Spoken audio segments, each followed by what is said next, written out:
இங்கு வருகை தந்திருக்கக்கூடிய அனைத்து ஊடக நண்பர்களுக்கும் தமிழக விவசாயிகள் பாதுகாப்பு சங்கத்தின் சார்பிலே மனமார்ந்த நன்றிகளையும் வாழ்த்துக்களையும் தெரிவித்துக் கொள்கிறோம். இன்று சென்னை எழும்பூர் ரயில் நிலையத்தில் விவசாயிகளால் நடத்தப்பட இருக்கக்கூடிய ரயில் மறியல் போராட்டமானது கடந்த 400 நாட்களாக பஞ்சாபில் மாண்புமிகு பிரதமர் மோடி அவர்கள் விவசாயிகளுக்கு அளித்த வாக்குறுதியான குறைந்தபட்ச ஆதார விலைக்கான சட்டத்தை கொண்டு வருவேன், உற்பத்தி செலவோடு 50% சேர்த்து விலை நிர்ணயம் செய்வேன், கொள்முதல் செய்வேன் சொல்லி விவசாயிகளுக்கு 2014 முதல் முறையாக பிரதமராக நிற்கும் போது வாக்குறுதி கொடுத்தார். வாக்குறுதி கொடுத்து இன்னைக்கு 12 ஆண்டுகள் ஆகிவிட்டது. இதுவரை கோரிக்கை நிறைவேற்றப்படவில்லை. இன்னைக்கு விவசாயிகளுக்கு வருமானம் இல்லாததான் விவசாயிகளை கடனாளியாக்குகிறது. அந்த கடன் தான் நிலத்தை விற்க வைக்கிறது. விவசாயிகள் விவசாயத்தை விட்டு வெளியேறிக் கொண்டிருக்கிறார்கள்.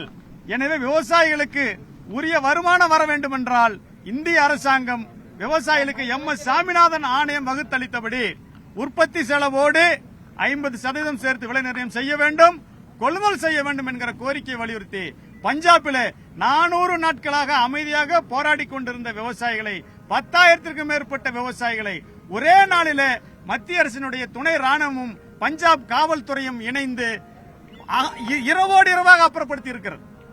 7 முறை பேச்சுவார்த்தை நடந்தது. 7வது பேச்சுவார்த்தையில் கூட அடுத்து ஏப்ரல் 4ஆம் தேதி 8வது பேச்சுவார்த்தையின் தேதி குறிச்சாச்சு. பேச்சுவார்த்தைக்காக போற யாரையுமே கைது செய்யக்கூடிய பழக்கமோ பண்பாடோ உலகத்திலேயே கிடையாது, போர் நடவடிக்கைகள்ல கிடையாது.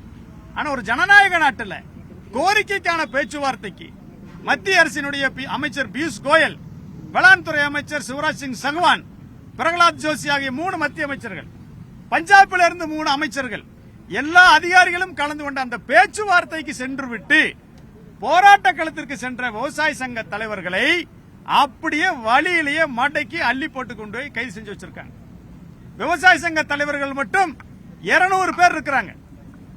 எங்க இருக்கிறாங்கன்னு இதுவரைக்கும் தெரியல. எஃப்ஐஆர் போடவே இல்லை, கோர்ட்ல ஆஜர்படுத்தவே இல்லை. அப்ப சட்டத்தின் ஆட்சியே பஞ்சாபில் நடக்கவில்லை. இது குறித்து அங்கு கடுமையான நெருக்கடி நிலை நிலவிக் கொண்டிருக்கிறது. எனவே அங்கு இருக்கக்கூடிய ஜனநாயக படுகொலையை கண்டித்து மத்திய மாநில அரசுகள், அதாவது பஞ்சாப் அரசு இந்திய அரசினுடைய ஜனநாயக விரோதத்தை கண்டித்து சட்டவிரோத செயல்களை கண்டித்து இன்னைக்கு தமிழக விவசாயிகள் பாதுகாப்பு சங்கத்தின் சார்பில் சென்னை எழும்பூரிலும் மயிலாடுதுறையிலும் திருப்பூரிலும் ஓசூரிலும் மதுரை உசிலம்பட்டியிலும் 5 இடங்களிலே ரயில் மறியல் போராட்டம் நடைபெற்றுக் கொண்டிருக்கிறது. பிரதமர் அவர்கள் விவசாயிகளுக்கு அளித்த வாக்குறுதி நிறைவேற்றணும். பிரதமர் அவர்களே, நீங்க தானே விவசாயிகளுக்கு வாக்குறுதி கொடுத்தீங்க, கொடுத்த வாக்குறுதி நிறைவேற்றுங்கன்னு சொன்னா பேச்சுவார்த்தைக்கு வந்த விவசாயிகளை கைது செஞ்சு சிறையில் அடைப்பீங்களா? இதுக்கு பஞ்சாப் மாநில அரசும் துணை போகுதா? எனவே கொடுத்த வாக்குறுதி நிறைவேற்றுவதுதான் உலகிலேயே மிகப்பெரிய ஜனநாயகத்தை கொண்ட பிரதமர் அவர்களுக்கு அழகு, பண்பு. ஆனா 11 வருஷமா கேட்கிறோம், போராடிட்டே இருக்கிறோம், அந்த கோரிக்கை நிறைவேற்றவே முடியாது. ஒத்த கால நிக்கிறீங்களே.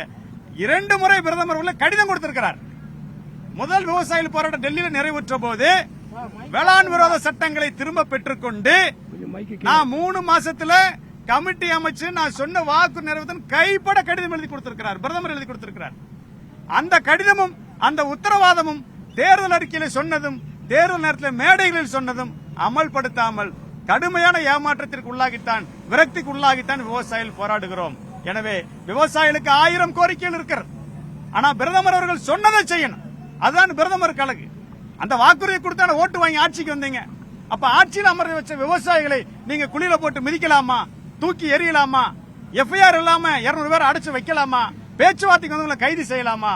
எனவே இதை கண்டித்துத்தான் இன்னைக்கு ரயில் மறியல் போராட்டம் நடைபெற இருக்கிறது.